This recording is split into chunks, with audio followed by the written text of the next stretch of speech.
I think it's going to be just a presentation. Oh, okay. Yeah. So there's not a meeting. I like it. Right?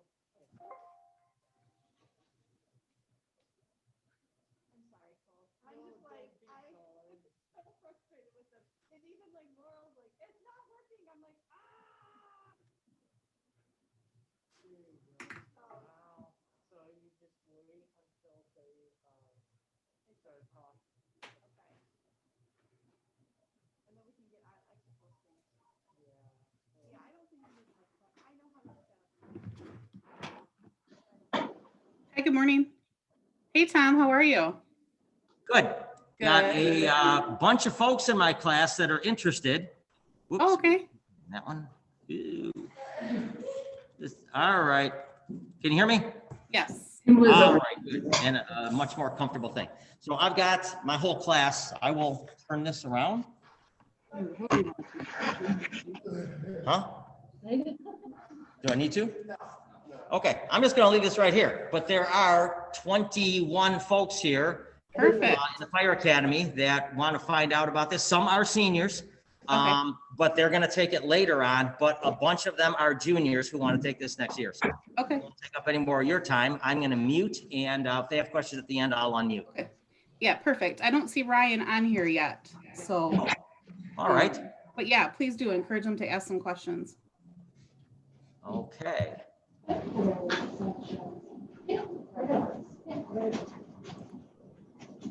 we have lots of people today. Can you hear?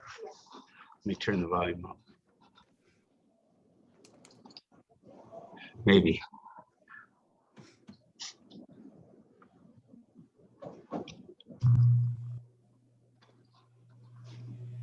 I made it.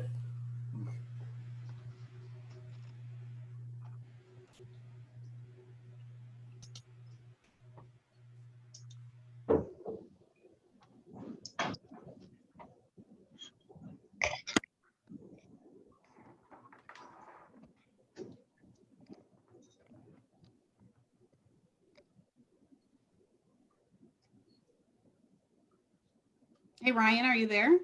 I'm here. Can you hear me? Okay, yes, we can hear you. We can't see anything. Here, let me at least do this and I'll make it happen. 1 second. Okay.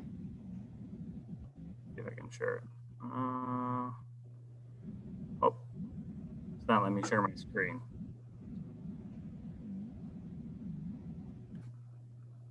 Heidi, are you able to make it so I can share my screen with everyone? Yes. That way I can do this. How's everyone doing today? Hopefully good. Welcome. Zoom's usually not my #1 thing, but I'll get it figured out. Sure. The firefighter class is with us today. So we have students from Pinckney, Heartland, that I see, the firefighter class. Howell. Perfect. Let me do this. Hopefully it shares what I want it to.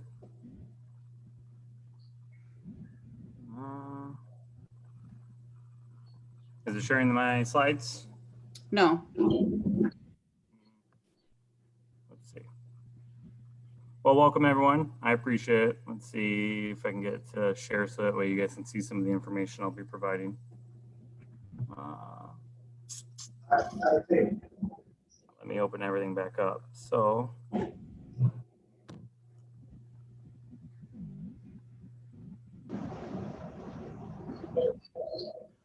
All right, how about now? Good? Yes. Yes, Perfect. we got it. All right. Well, welcome everyone. I'm going to kind of just run through a quick PowerPoint for you to hopefully provide some information, hopefully answer some of the questions you guys might have. And then we'll do a quick little tour at the end so you can kind of get a chance to see the building and where you'll be coming to if you're interested in taking the Health Oc 2 EMT program. So this is a course that I'm really passionate about because I know you can't see probably, but on the second one from the left, that's me, I'm Ryan. I took over this program last year and I've been in EMS for 10 years. I did 5 years working in the city of Detroit before getting my paramedic and coming working out here in Livingston County. Education is something I became passionate about when working out here because I wanted to do everything I could to help future EMT paramedic students. As you can see, I also provided 2 pictures. The one on the right that you can see is where you'll be at, where I'm sitting right now, up at the podium. This is where we'll spend most of our days doing lectures and discussions. And then the room on the left is one of our simulation rooms. We won't be seeing that today because basically I have everything pulled out of those cabinets. We've been slowly trying to reorganize and get things together. But that is the Brighton room. It's a padded room floor for us that we go in there and do different scenarios, which we'll talk about and get a little visual a little bit later. So what does an EMT do? Let me try and minimize.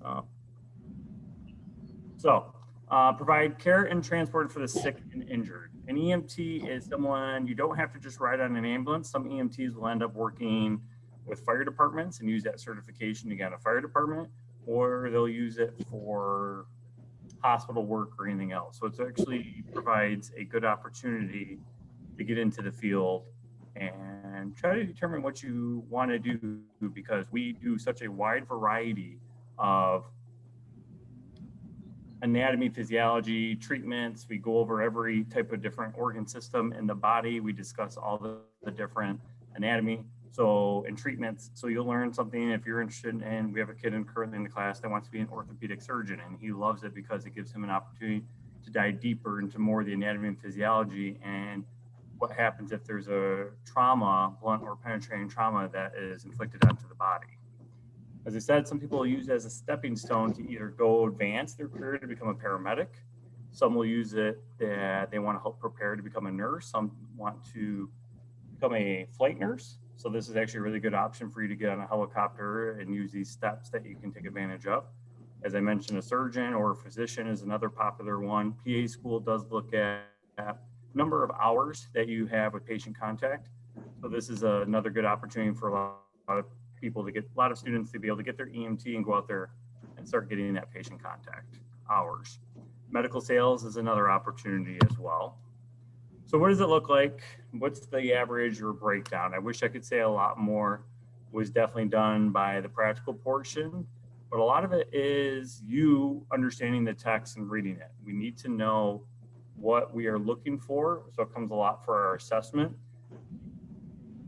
And this course is usually 150 hours for an adult. For you guys, we spend about 240. So we have a lot more classroom time, but being through previous courses, I do everything that I can to make sure you guys are well prepared to go out and take the National Registry exam to be able to get licensed. So a lot of it is understanding the material. As you can see, we do have exams and quizzes, but we try to incorporate a lot of the group work.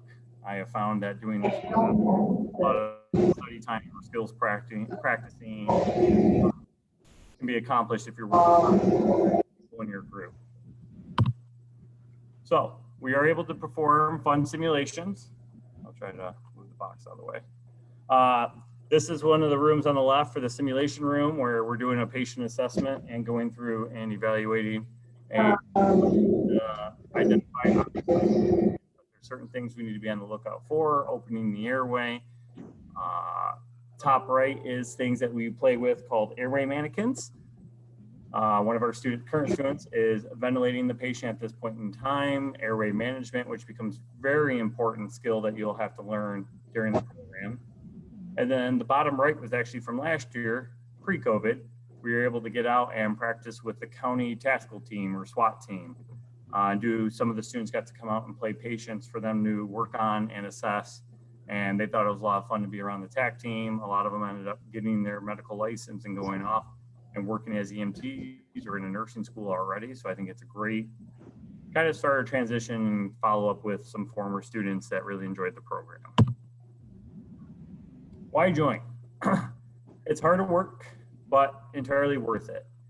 You are going to learn the skills necessary to develop later on or more further down the road for another medical professional.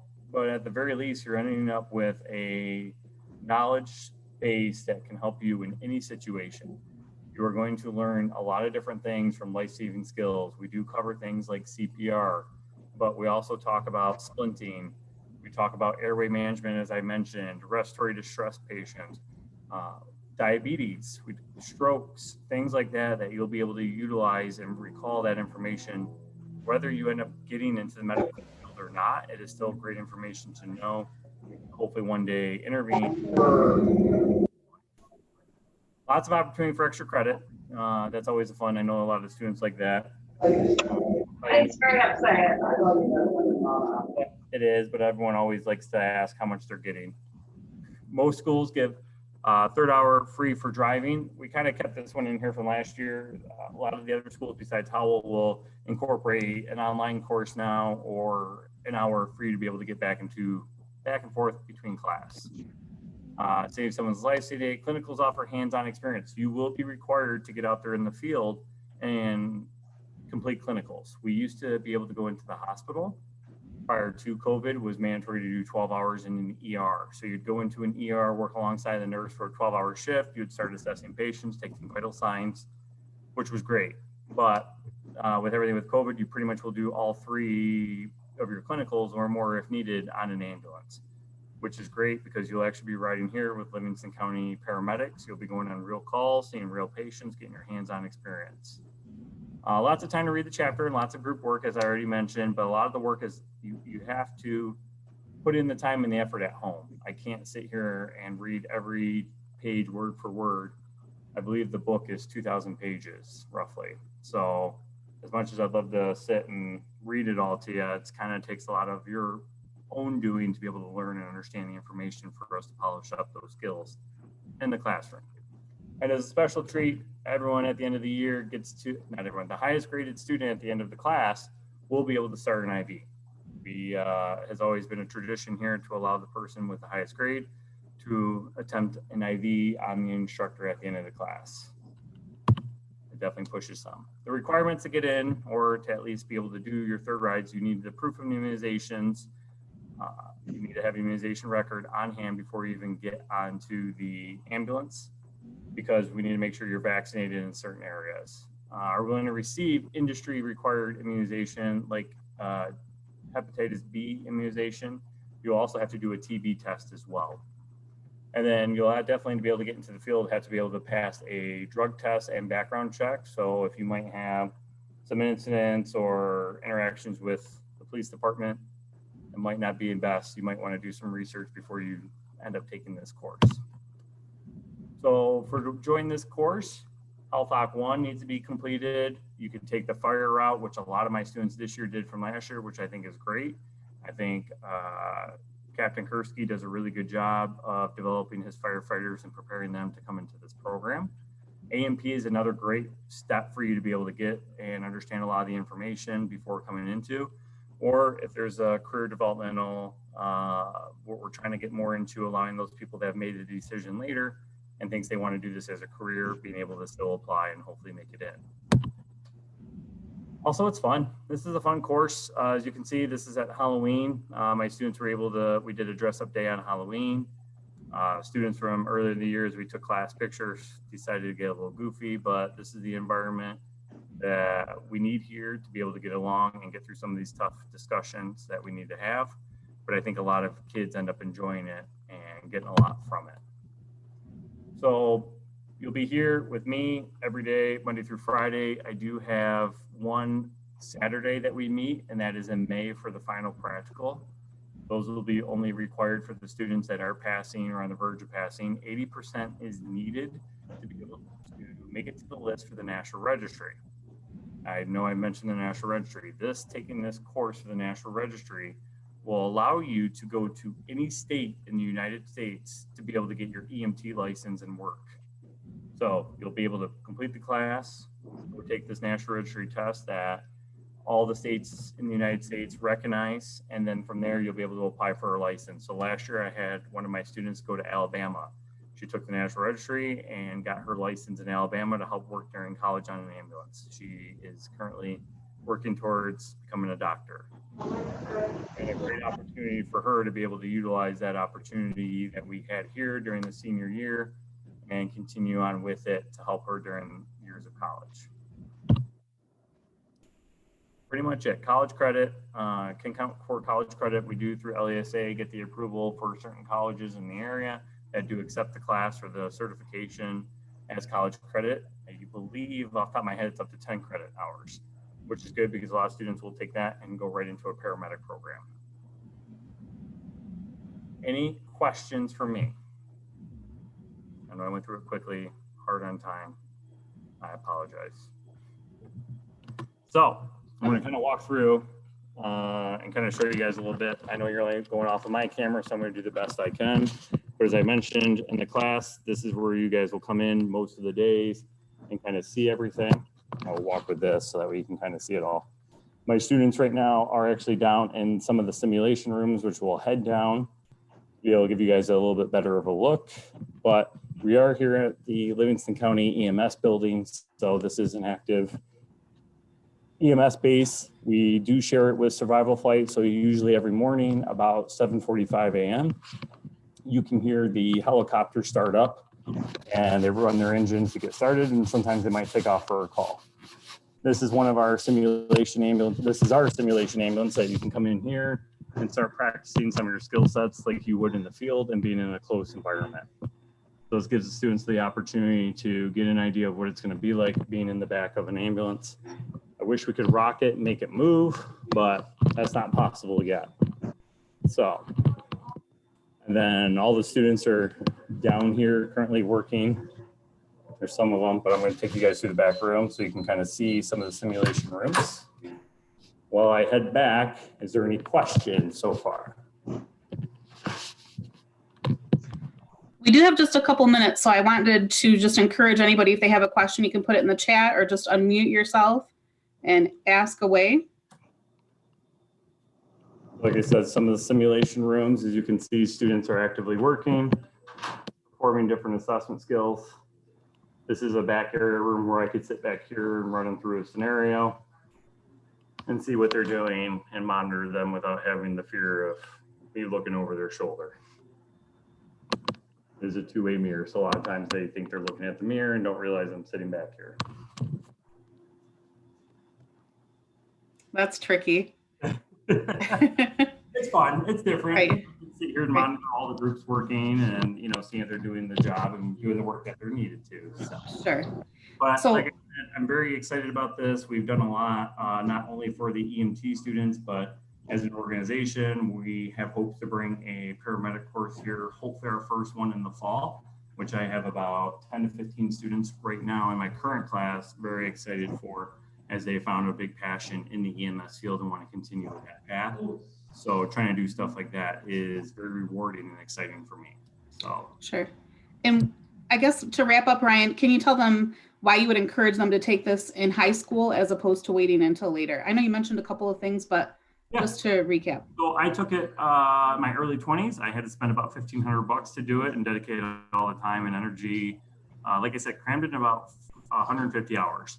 That equivalents to about 2 days a week, 8 hours, 16 hours, depending on what type of schedule you go, for about 4 months. So to have it crammed in there, you do a lot and you cover a lot in such a short amount of time versus using this during your senior year. So that way it's more spread out, more time, more understanding, getting more in depth and breadth on the knowledge. That way it's kind of paid for. You're not taking the out-of-pocket cost from it. But I've had plenty of students between last year and this year come through the program and completely change the direction that they want to go in after college. They came in with one plan, and this has helped them either narrow down or completely redirect them from where they were originally thinking. So I'm not here just to force EMS on you guys. I completely understand that this is utilized as a stepping stone to bigger and better things. Perfect. Thank you. No problem. Yep, just to wrap up too, I wanted to remind the students that are present, if you're interested in the EMT program, make sure that you speak with your counselor as soon as you can. There is a enrollment sheet to fill out for one of those seats that your school gets for our consortium program and with our contract with Livingston EMS. So the sooner you do that, the better. And then they send them over to LESA, and then we take care of things from there. But I'm so glad that everybody came today. And thank you so much for your time. Feel free to contact me with questions. It's Heidi Donpulo at livingstonesa.org. And Ryan, you want to give them your email? So mine's going to be rdennett, LENNETT @livgov.com. That is LIVGOV.com. Always Perfect. available, always happy to answer even the simplest question. So Okay. feel free to always ask. All right. Thank you, Ryan. Thanks for your time. Thank you, Thanks, everybody, for everyone. joining. A few minutes over. I apologize. No, no problem. Bye, Yeah. Tom. Thanks for joining. Bye, you guys. Bye.